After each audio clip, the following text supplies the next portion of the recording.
Hey, I'm Dean, 26. I work at a local auto shop in Ridgeway, a small town where everyone either knows your name or your parents. Been working there since I was 19. Grease under my nails, country rock on the radio, and not much to talk about besides engines, brake pads, and customer complaints.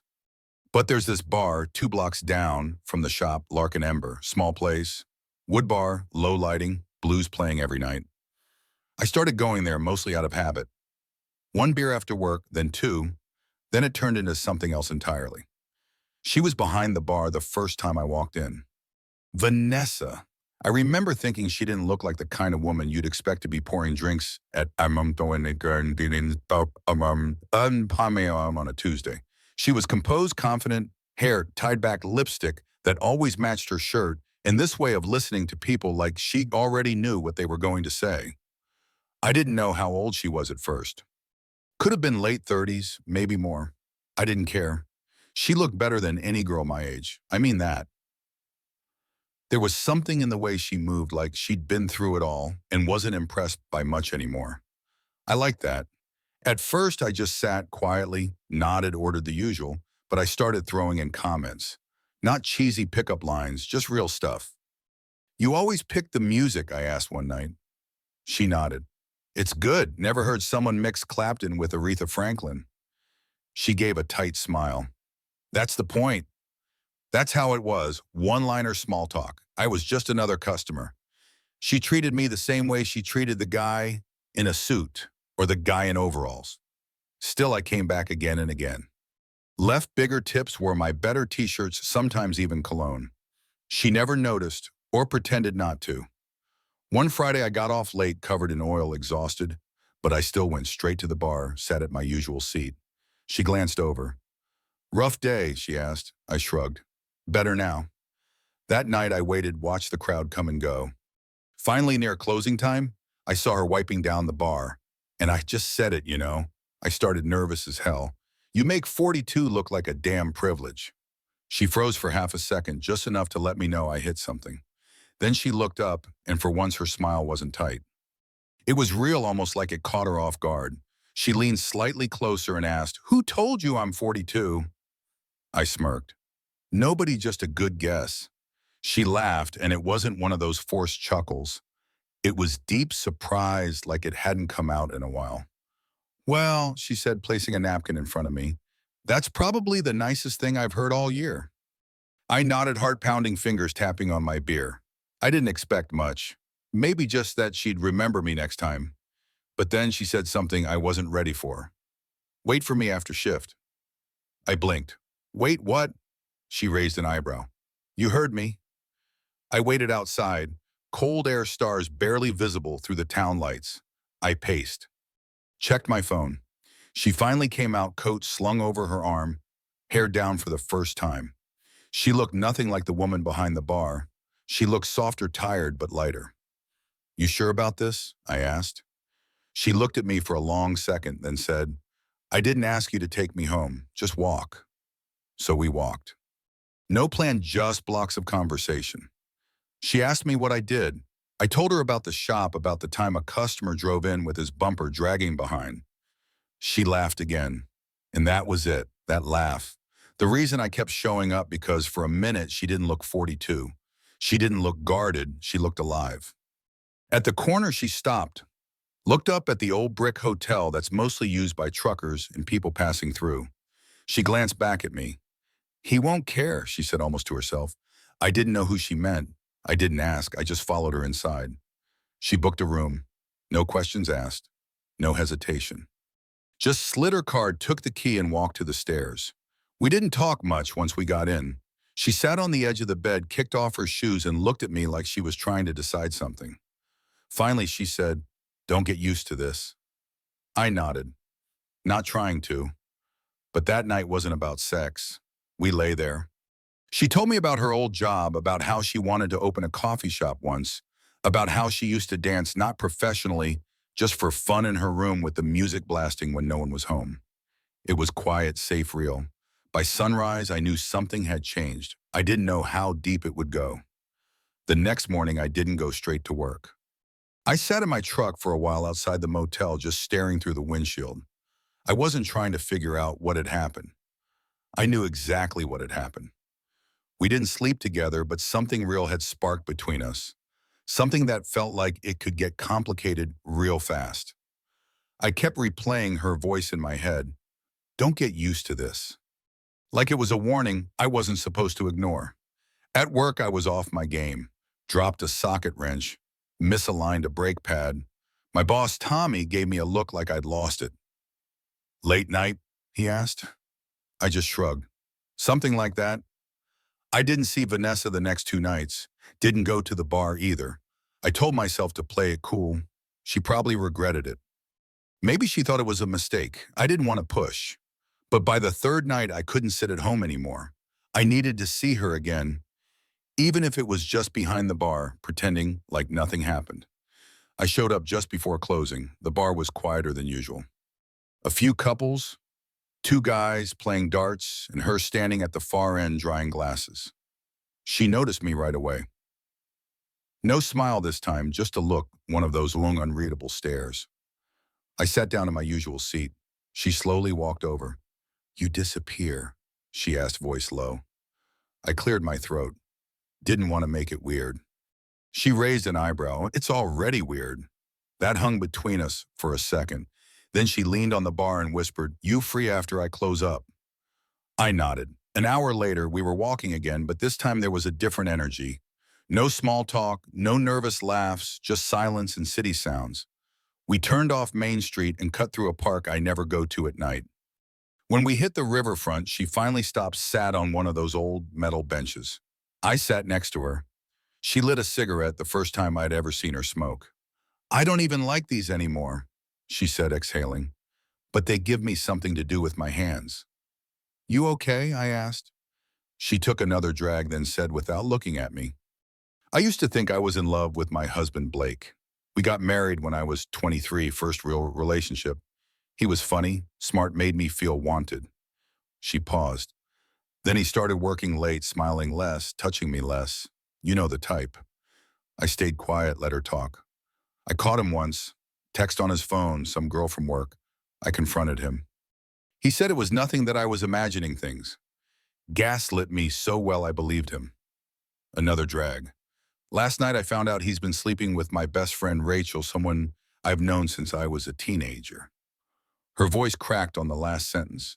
She flicked the cigarette into the river, leaned forward, hands clasped between her knees. I didn't tell you that so you'd feel sorry for me. I just needed someone to know, someone who doesn't owe Blake anything. I looked at her. She still hadn't cried. Her jaw was clenched, holding back everything. I didn't say anything smart, didn't tell her it would be okay. I just reached over and put my hand on hers. And that's when she looked at me, really looked. You know, she said softly, most guys my age don't make me feel like this. I blinked. Like what? Safe, like I can breathe. I swallowed hard. Then keep breathing. She laughed once short, surprised, then slowly she leaned in and kissed me. It wasn't rushed, wasn't desperate. It was honest. We stood up, didn't say much, and just walked. This time she didn't take us to the motel. She took us somewhere different, an old antique shop. She said her friend owned, closed for renovations. She had the key, said she was watching the place while they were out of town. Inside, the lights were soft, warm. The room smelled like old books and worn leather. There was a vintage couch in the back. She pulled me down beside her. We didn't do much, just sat her head on my shoulder, our fingers intertwined. I don't know what this is, she said. I nodded. Me neither, but I don't want to stop it yet. Then don't. And we didn't. That night we talked about music, food, places she dreamed of visiting. She told me she always wanted to live by the ocean, but stayed because of Blake's job. I told her I never left town because I was scared of starting over. We fell asleep on that couch, her wrapped in my hoodie, my arm draped over her waist. In the morning, we left through the back so no one would see. As she was locking the door, she looked back at me and said, whatever this is, Dean, let's just keep it simple. Simple, I asked. She smiled, sad and tired. No promises, no pressure, just now. And in that moment, I was okay with that. The next week felt like a blur. Every day I worked like usual, oil changes, brake jobs, worn tires, but my mind was always somewhere else, or rather with someone else, Vanessa. We didn't talk it every day, but when we did, it felt like I had known her for years. She wasn't just some fling or a fantasy. She was her own universe, why I couldn't stop orbiting. Sometimes she'd text me late at night short messages like, still awake or needed a laugh, got one. Other times she'd just send a song, an old soul track or some obscure indie band from the 90s, and I'd listen to it on repeat, picturing her walking around her apartment, barefoot, glass of wine in hand. We met up 3 times that week. Quiet places, her friend's antique shop, again, my truck parked out past the old train yard. One night, a small roadside motel on the edge of town where no one knew either of us. And every time it was easy, no pressure, no labels, just two people who didn't want the world in their space. But something was off. I felt it in her voice and her eyes. She was present with me, but the second we separated, it was like she sank under again, like she was gasping for air. That Saturday, I was at work when my phone buzzed. A message from her, can you meet me not at the usual spot? She sent a pin in an empty lot behind an old hardware store. 15 minutes later, I pulled in. She was already waiting in her car, engine running, radio off. I walked up to her window. She didn't get out. Get in, she said. I slid into the passenger seat. She didn't look at me. He came home last night, she started. Your husband, I asked. She nodded. He looked me in the eye and told me nothing ever happened, that Rachel made it up. I waited, and for half a second, she said, I believed him again. Her hands were trembling. I reached over, gently placed mine on hers. Vanessa, he's lying. Of course he's lying. But you know what's worse? She finally looked at me. I let him lie for years. I let him convince me I was crazy, that I was cold, that I imagined things. There was rage in her eyes, but beneath it, grief, a kind of heartbreak that had nothing to do with betrayal and everything to do with how long she let herself be erased. She leaned back in her seat, eyes closed, like she was trying not to fall apart. I didn't know what to say. I just sat with her, let the silence fill the space. He left again this morning, she said after a while. Didn't say where, didn't say when he'd be back. Are you safe? I asked. She nodded. He's never hit me, Dean, but sometimes I wish he had. Would have been easier to leave. I swallowed hard. That line sat heavy in my chest. She turned to me suddenly, face inches away. Do you think I'm weak? No, I said without hesitation. I think you're surviving. She studied me. I saw the wall she kept around herself flicker for a second. Then she said it again, but softer this time. Most guys my age don't make me feel like this. I looked into her eyes. Like what? She smiled barely. Like I'm still worth something. I leaned in, kissed her forehead, and whispered, you are. She finally exhaled, long and slow. We sat in her car for over an hour. Talking, not talking, watching the sun dip behind the buildings like it didn't want to shine on us anymore. Later that night, she came over to my place for the first time.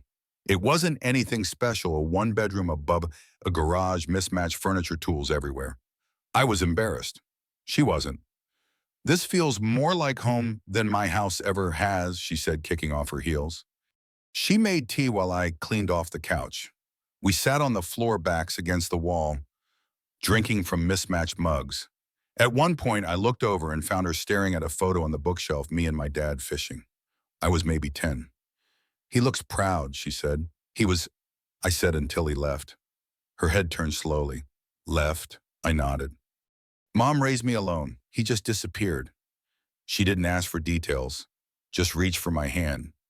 That night, we didn't undress each other like in the movies. We took our time, undressing slowly, carefully, like people who knew what it meant to be touched for the right reasons and the wrong ones. And in that moment, everything felt real, like we weren't pretending. She stayed until sunrise, curled into me, her hand resting over my chest. Can I stay just a little longer? She whispered at one point. As long as you want, I said. When she finally left, she didn't say goodbye, just kissed my jaw and walked out the door, barefoot, heels in hand. I stood there for a while after shirtless, heart pounding, half hoping she'd turn around. She didn't, but I knew she'd be back. After that night, something between us changed, but not in the dramatic movie scene kind of way. It was a subtle, softer, quieter. We didn't talk about what we were or what this meant or where it was going.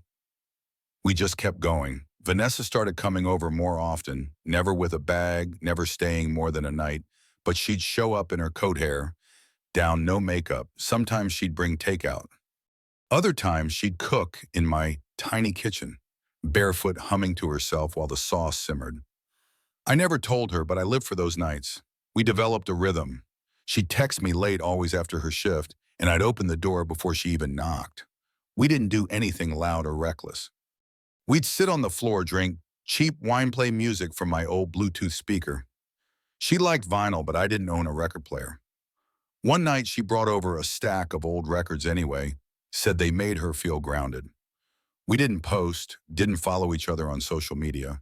In a town like ours, one tagged photo could ruin everything. She didn't want Blake to know. I didn't ask why. I already understood. She wasn't hiding me because she was ashamed. She was hiding me because I was hers and hers alone.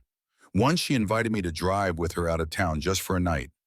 We ended up in a beach motel 2 hours away, off-season empty parking lot, wind howling through the palms. It was the first time I saw her really laugh without holding anything back.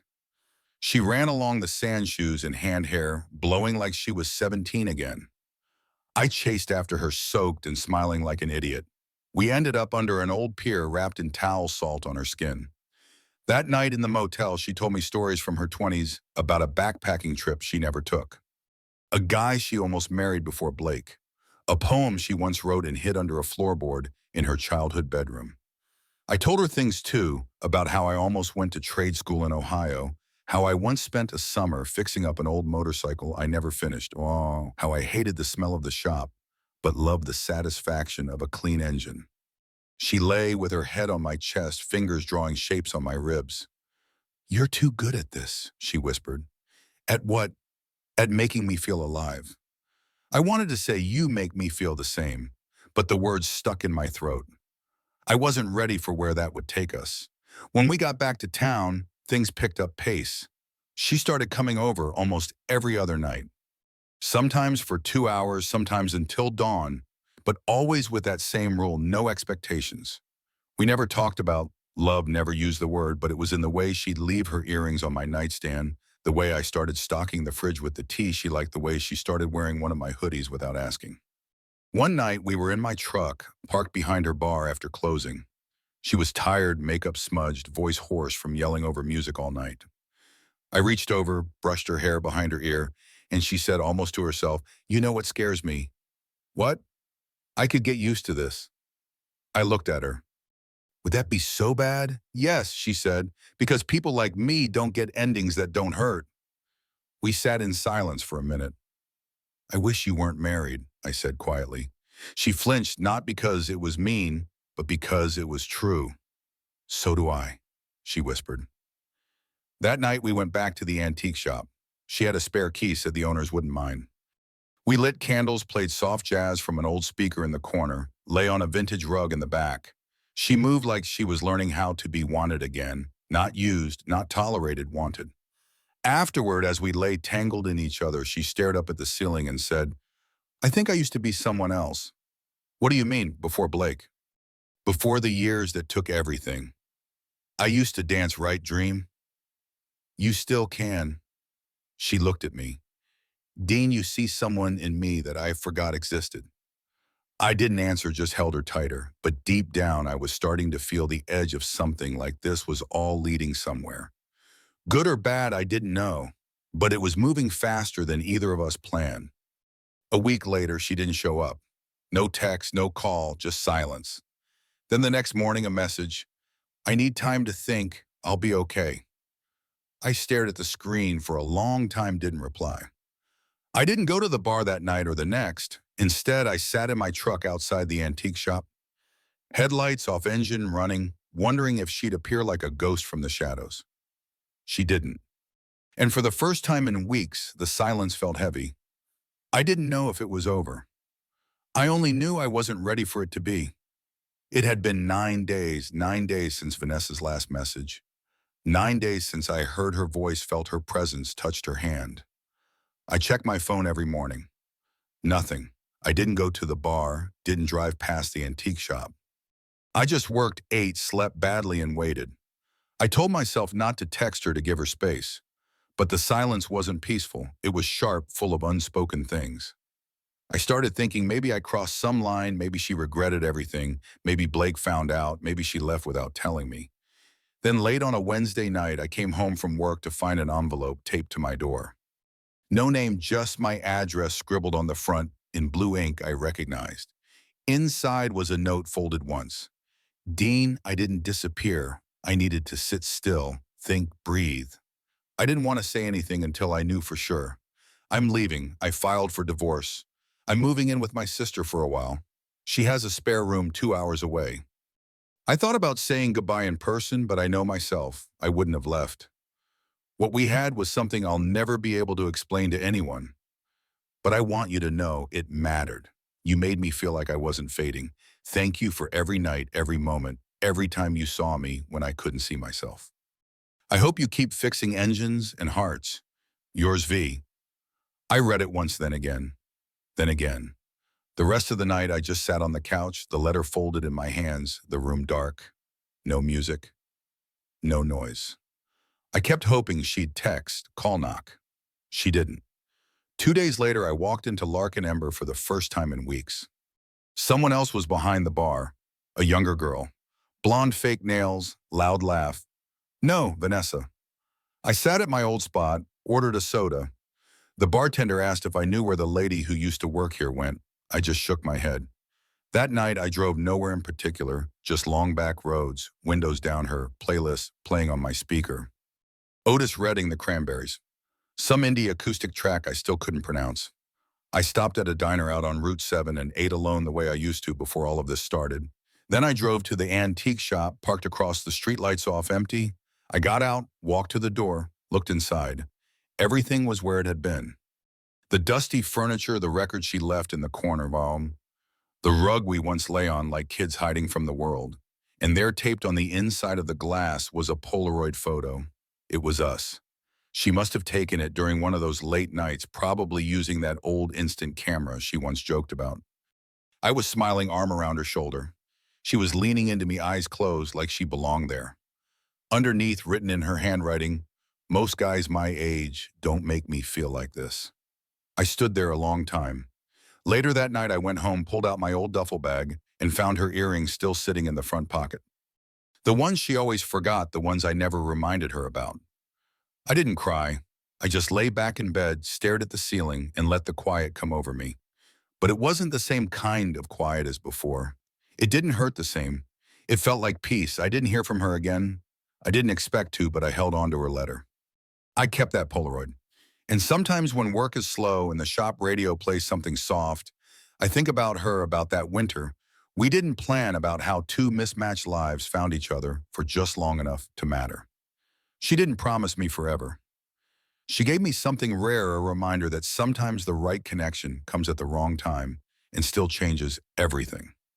And me, I stayed in Ridgeway, fixed engines, took walks by the river, started sleeping a little better, drinking a little less. But every time I hear Otis Redding, I look up and smile, because for a little while I reminded someone they were still alive. And she did the same for me. Vanessa and Dean's story offers a poignant lesson about the transformative power of being truly seen. Life can grind us down, leaving us feeling invisible, as Vanessa did in a marriage that eroded her sense of self. Yet in Dean's simple, honest presence, she rediscovered her worth, her dreams, and her capacity to feel alive.